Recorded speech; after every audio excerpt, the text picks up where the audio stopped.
All right, we are here at the Sram Bicycle Components facility in Colorado Springs, just off of Garden of the Gods Boulevard. Site survey for a Baler installation. They do have a loading dock here. Loading dock, 4-foot height.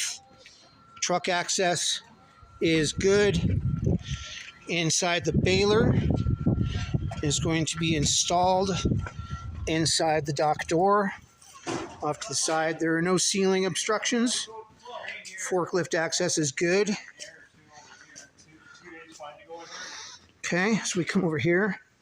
This is the area where the cardboard baler is going to be installed.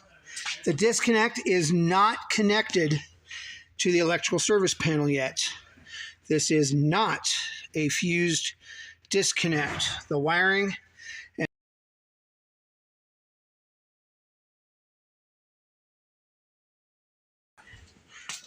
over here, we will walk to the electrical service closet. Okay.